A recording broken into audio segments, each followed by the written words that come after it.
After a stellar rookie season, Baker Mayfield talked big about the hype leading into 2019. His play fell short, however, as he threw for fewer touchdowns and more interceptions than as a rookie. Now the Browns QB says he's ready to let his play do the talking.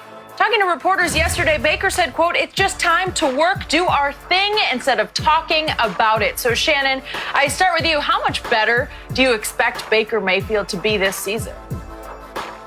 Well, guys, I really expect his numbers to be in line more with his rookie season, Skip. I always believe that he's going to be a double-digit interception guy because he has the utmost confidence in his arms, and he's willing to take unnecessary risk. And so I believe his interception total, Skip. I remember I think you labeled him a careful gambler, but if you look at his interception total, that's not careful, and that's a lot of gambling with not being careful, without being cautious. And so, Skip, I think his numbers will be more in line with his rookie season, somewhere between 24 and maybe 28 touchdowns. But I still believe he'll always be a team interception guy, kind of like a Brett Favre, because that's his style. He's willing to take unnecessary risks, Skip. I think the thing is, for me, Skip, I do not believe in sophomore slumps. I believe in guys having great rookie seasons, thinking they have it figured out, and they can rest on their laurels. Because Peyton Manning didn't have no sophomore slump. You look at some of these great guys. Eric Dickerson didn't have no sophomore slump. Adrian Peterson. There are a lot of guys that didn't have slumps. You know why? Because they don't think they figured it out, and they go back to the drawing board. Because you got to realize, Skip, now, the defenses, they're gonna figure out, well, damn, he was good. How did he do all that? And they're gonna come up with try to ways. So the moment you think you figured out, well, hey, man, this thing was so easy. Man, this thing is easy, man. It ain't hard. The NFL is not nearly as hard as they made it out to be, it's not as nearly as hard as I thought it was going to be. Okay, gotcha. And I agree. I like the fact, Skip, he says, I'm going to do less talking. I'm going to do more playing. Because sometimes, every time somebody said, well, Baker needs to do this or take a shot at him, he would get strolled to the podium and take a shot back at them. Bruh, you looking terrible. You just threw 3 picks, and you're talking about what somebody said on a talk show? You should be worried about those interceptions that you're throwing, getting your team into the end zone and winning games after me put you guys in the playoffs. If I'm not mistaken, Skip, I picked them to win the division. So you got me up here lying, and you got me looking crazy, and you started talking trash to everybody else that has a talk show. So, Skip, I believe he will have Odell, says he's healthy. Jarvis is going to be Jarvis. Skip, I think the big acquisition of Austin Hooper gives them a tight end that can get downfield, that can work the intermediate area. And we know what Nick Chubb is. Nick Chubb is a bell cow workhorse back. They still have Kareem Hunt. So I expect his number. If he's going to do off the field, if he's going to do what he says, Skip, he's going to keep his mouth closed, his head down, his ears closed, and work. I believe Baker Mayfield is due for a bounce-back season. I can't tell you how much I hope you're right about everything you just said. I still love Baker. I believe in Baker. You know that before that draft, I said I'm picking that guy number 1 overall when nobody was talking about that guy going number 1, and Cleveland took him number 1 overall. And he lit it up when he finally got his chance under Hugh Jackson to actually play. In the games he played in as a rookie, they went 7-7. Not great, but some spectacular moments in the 7 wins. 27 touchdown passes to only 14 interceptions, still double-digit to your point, and I agree with you. The Baker I knew at the University of Oklahoma was a careful gambler, and I saw a lot of that his rookie year. I did not see that last year. I just saw a gambler. I saw a desperate gambler. I saw a Baker who was trying to force balls to Odell Beckham Jr. and occasionally to Jarvis Landry, and it just went completely haywire on him. And I'm with you. I'm glad he seemed to be having a slice of humble pie yesterday.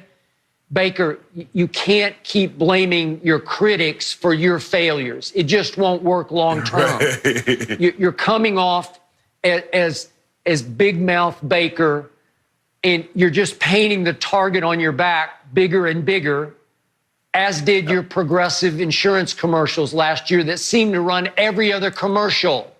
You didn't deserve them yet, Baker. You hadn't earned them yet. And Progressive is based in Cleveland. They fell in love with you and your mystique and your it factor. And all of a sudden, every other commercial, it's about your house, which is your stadium.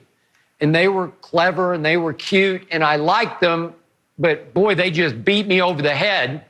And they beat every one of your opponents over the head until your opponents just said, no, we're going to put a stop to those commercials. And Shannon, by the end of the year, as you kept using this word, it's like he should have been doing commercials for regressive insurance, not progressive, because he was regressing through his second year. And I couldn't defend it anymore. But Shannon, this team made so many great moves, except one. I loved all the moves. They gave Baker 2 new tackles. The kid from Alabama that they drafted, he's going to go to left tackle.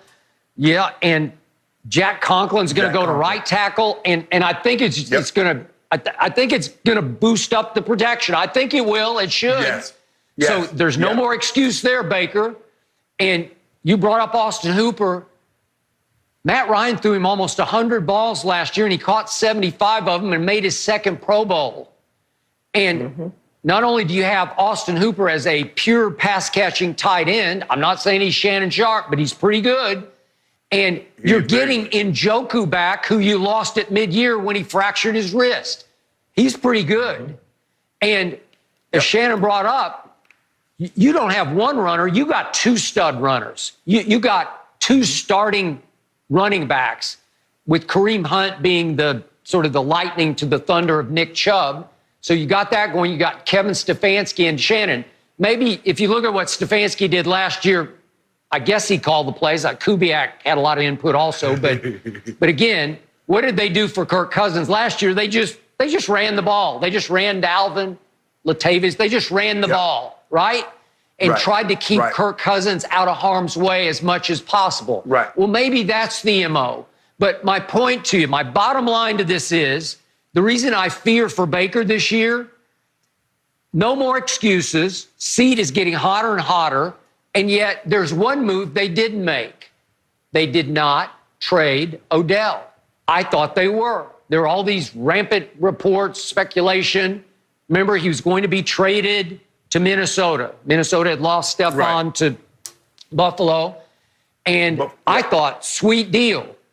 Well, all of a sudden it didn't happen, and they're going forward with both Odell and Jarvis and Hooper and the 2 running backs. Listen, I have nothing personal against Odell, but Shannon, I don't think you can win with him. He's like, in sort of presence, he's like Cam Newton. He has huge presence.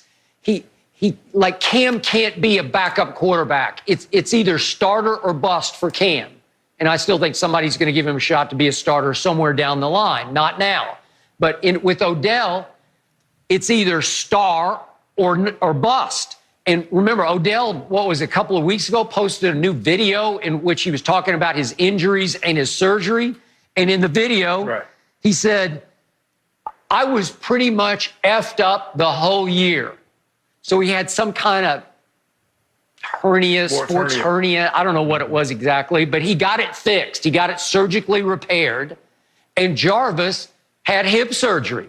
So whatever excuses you could make for either one of those guys, I think they're going to be full speed ahead.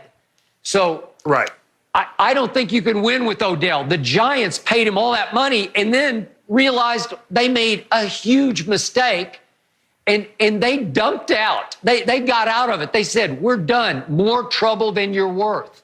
I don't think Odell's ever going to be happy in Cleveland, Ohio, unless you're throwing him 20 balls a game and he's catching 15 of them. He wants to star more than he wants to win.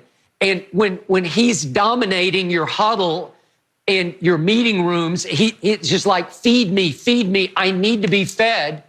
It's hard to win that way. And Baker likes him. They hang out, they socialize. And Baker's kind of into Odell's star power.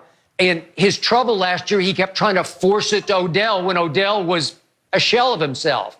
And Odell puts up career low numbers across the board. and he still threw him 133 passes. He threw Jarvis 138. So they both were not right. And the guy who paid for it was the regressive quarterback.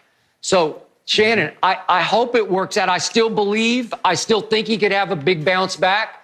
But I don't know how you deal with Odell Beckham Jr. because he can't just be a complimentary receiver, and that's how it sets up. I mean, how many targets he had 133 balls thrown to him. With Austin Hooper and Njoku and those two running backs, help me out.